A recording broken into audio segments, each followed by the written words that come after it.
Nitekana umunezero ntangere vyo gusubira kubana namwe banywanyi bacu mubana natwe makuru n'ibiganiro vya misi yose tubandanya gushikiriza kuri nombonesha kure yacu ari nayo yanyu Muhuza TV. Uyu ni mwatugiye kubageza ko amakuru y'ibiriko biravugwa bigezwe ko muri kano kanya nga mu gihugu c'u Burundi. Nkwaye kaze rero aho uherereye hose mwe mukurikirana amakuru n'ibiganiro vyacu muherereye mu gihugu c'u Burundi, mu buseruko, mu bumanuko, mu burengero, mu buraruko, hanze imbere y'igihugu c'u Burundi nk'abadukurikira bari mu bihugu bigize umuryango w'akarere ka Afrika k'ibiyaga binini ku mugabane wa Afrika ndetse no makungu ya kure. Muri uyu mwanya tugiye kubageza ko amakuru ariko aravugwa cyane mu gisata cy'umutekano. Na amakuru tugiye kubageza ko y'ivyabereye ku mbibe z'ibihugu bibiri ari vy'igihugu c'u Burundi ndetse n'igihugu c'u Rwanda, aho abasuda bose b'ico gihugu inzego z'umutekano zose zarikanuye kugira ngo hatagira uhubaca muri humye akaja kwangiza umutekano w'ikindi gihugu. Ni mu gihe amajambo ariko arakoreshwa n'abategetsi b'ivyo bihugu vyompi ariko aragaruka cyane ku kibazo c'umutekano ndetse no kutumvikana hagati y'ivyo bihugu bibiri. Umwe ati turiteguriye, uyundi ati niba babikeneye bazoze twicare ku meza tubiyage ko dutorere inyishu iki kibazo. Imbere yuko tubabwira ivyibi ibikorwa vya gisirikare biriko birakorerwa ku mbibe ndetse nahegereye imbibe zose zihana ivyo bihugu bibiri, tubanze tubibutse ko igihugu c'u Burundi cari cugaye imbibe zacu gihana n'igihugu c'u Rwanda, gusa ikibuga c'indege ca Bujumbura kikaba kirekuriwe kwakira indege ziva mu gihugu c'u Rwanda. Mbere gato yuko tubageza ko ivyiyi nkuru, tubibutse ko aba perezida bombi yoba General Major Varisito Ndayishimiye ndetse na Perezida Paul Kagame, aba bose barabaye mu ishamba, n'abantu bazi ingene intambara zitegurwa.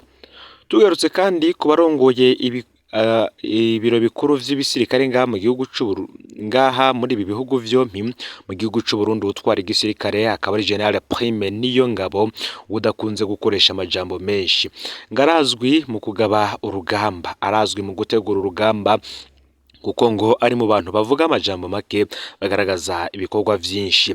Mu gihugu c'u Rwanda urongoye ibiro bikuru vya gisirikare kuri ubu akaba ari General Mubaraka Muganga. Uyu nawe arazwi mu gukora operation simusiga mu gisirikare. Abose bompi rero yoba General Prime Niyongabo ndetse na General Mubaraka Muganga n'abantu bazi neza ingene intambara iba yubatse, ingene igwanwa ndetse n'ingene habamwo ramfoho mu gihe abari ku rubuga rw'intambara bagize intege nkeya. Mbwe urongoye mu gihugu c'u Rwanda ni FPR, umugambwe urongoye mu gihugu c'u Burundi ni CNDD FDD, aba mbere bamye bafise imigenderanire idasanzwe. FPR yashitse ishika ku butegetsi, CNDD FDD yari kiri mu ishamba. Tubibutse ko FPR yashitse mu gihugu c'u Rwanda mu myaka y'igihumbi amajana icenda na mu gihe CNDD FDD yo yashitse mu gihugu c'u Burundi kubwo amasezerano yabayeho hagati ya leta zompi mu mwaka w'ibihumbi 2005. Imbere gato yuko tubabwira ibi, igihe CNDD FDD ari ku rugamba, FPR yagize ico iterereye ku rugamba rw'abadede. Aha rero hari igihe haje kuzamwo ikibazo ari nabwo bo barohereje Hussein Rajab kuja mu gihugu c'u Rwanda kuvugana na Paul Kagame, aho ibintu vyasubiye ku murongo bivuye mu mwumvikano. Ese ibi bihugu vyompi birapfiki kuki buri kimwe catanguye kwipanga? Nusibe gufyonda subscribe canke sabone niba utari wafyenda ko kugira ngo utoje ucikanwa nayo dushikiriza, usangize kandi no makuru bagenza aho bari hose kugira ngo nabo baje bashikirwa n'abiriko biravugwa bigezwe ko ngaha mu gihugu c'u Burundi, hanze imbezi y'igihugu c'u Burundi ndetse no makungu ya kure. Mwaye kaze mwidonido yano makuru.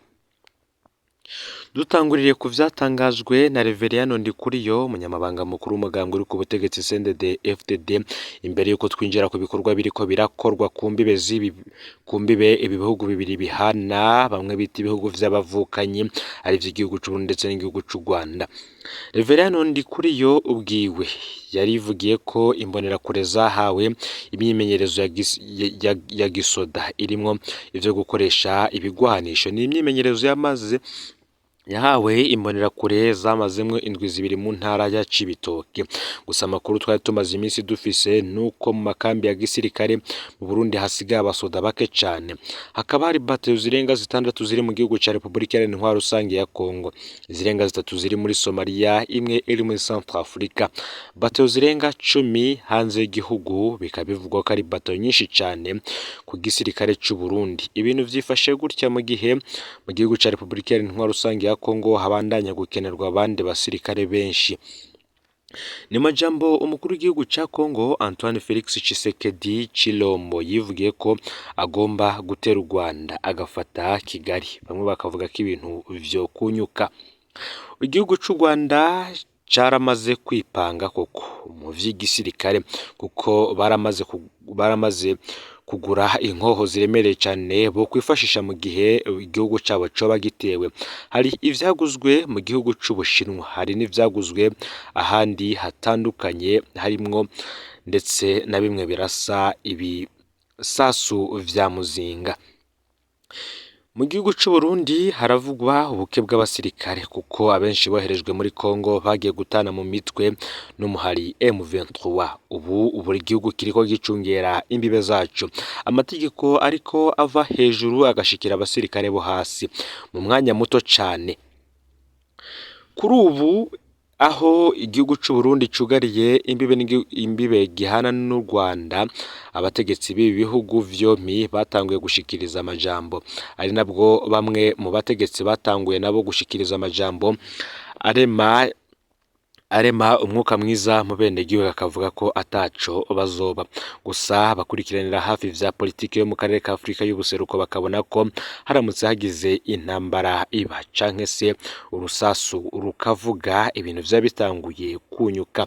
Ni mu gihe abakuru b'ibihugu bahurikiye mu muryango w'akarere ka Afrika y'ubuseruko EAC batanguye gusaba ko hobaho ibiganiro hagati y'ivyo bihugu bibiri kugira ngo hatagira ikiba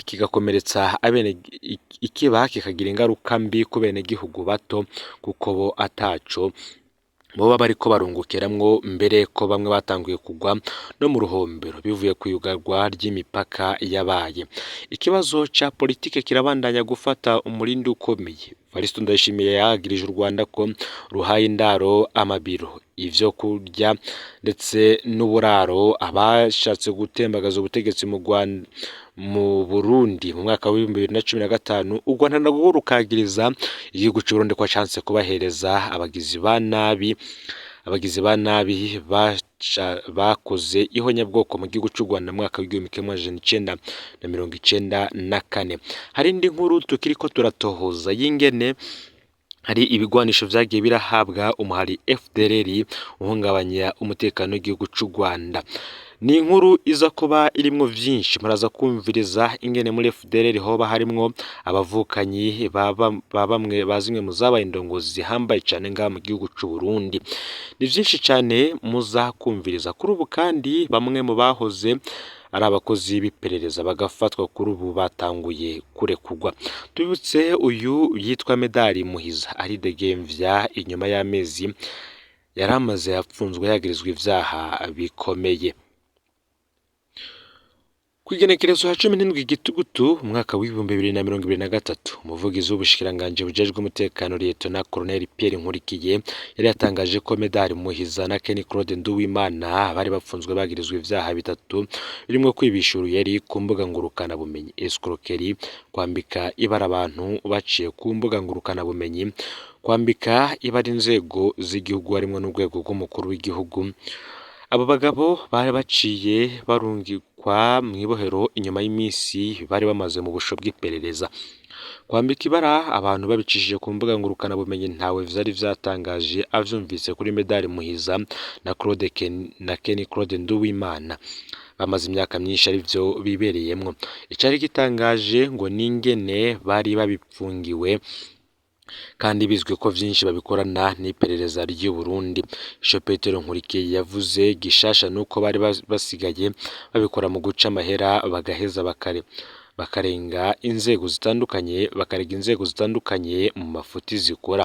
Ariko hari ivyo Petero Nkurikiye yababesheye nko kuvuga ko aribo bitwa yigenga na Kingo Murundi ku mbuga ngurukana bumenyi.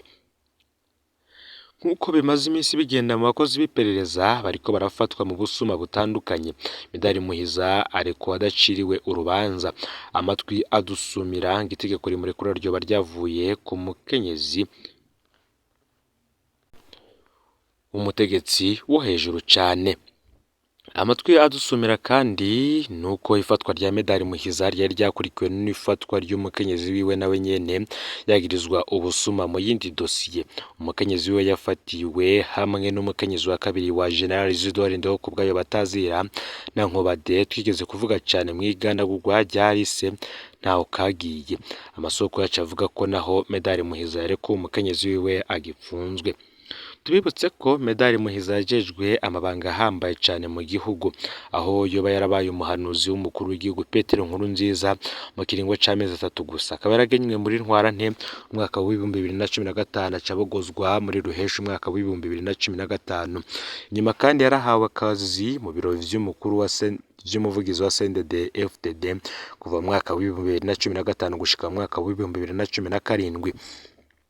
Nukuvuga ko igihe yari akerebukiye gutuka bidasanzwe abatavuga rumwe n'ubutegetsi, akabacapa nk'ibikoko, akabambika ubusa, akabita amazina ashatse, yabikora ku bw'amabanga yahawe n'umugambwe CNDD FDD. Umwe akavuga ko kari akazi. Muri ico kiringo nyene akoresheje umurengera w'imbuga za Facebook, Medari Muhiza yarataye mu mitego abantu batari bake, bamwe barafatwa n'iperereza abandi baribwa utwabo. Izo mbuga kandi yaranazikoresheje mu gutera ubwoba bashikiriza ivyumviro vyabo ku mbuga kugira ngo banume ntibasubire kuvuga ibitagenda neza mu gihugu. Muri Mukakaro umwaka wa 2021 Medari Muhiza yagenywe na Perezida Ndayishimiye kuja kuba umuhanuzi wa kabiri mu buserukizi bw'u Burundi Kinshasa muri Republika Iharanira Rusange ya Kongo. Aho naho yahamaze umwaka acarabogozwa ubutarari yagarukanwa mu Burundi muri Gitugutu umwaka wa 2022. Amakuru dufise ajanye n'ivyatumye akurwa mu mabanga nitwo kubahuka kuyandika, naho ku rubuga rwe rwa X yagumye yanditse ko aserukira Burundi mu bihugu bitandukanye. Ubushikiranganje bujejwe imigendanire bwaramwiyamirije ko ataco bugipfana nawe. Agarukiye mu Burundi, Medari Muhiza yagenda harabwira abagenzi ko akorera iperereza ry'u Burundi. Ababonye umuganda w'amatelefone agendana make yaba ari 5 manini ntibareka kwemera ko ari igihangange mu iperereza. Abo bose kandi barume bumvisha iperereza rimwagije ko ari umusuma yibishuruye ariko ngo si umusuma asanzwe urekurwa ataburanye ku itegeko ry'umukenyezi araho ntaba asanzwe mu Burundi. Ngayo rero amakuru yaragezwe ko muri kano kanya. Fyonde subscribe canke sabone niba utari wafyenda ko kugira ngo utoje ucikanwa nayo dushikiriza. Usangiza no makuru bagenzi aho baherereye hose kugira ngo nabo baje bashikirwa niba biriko biravugwa bigezwe ko ngaha mu gihugu c'u Burundi, hanze y'imbizi y'igihugu c'u Burundi ndetse no makungu ya kure. No Mpuza TV Imana ibahezagire.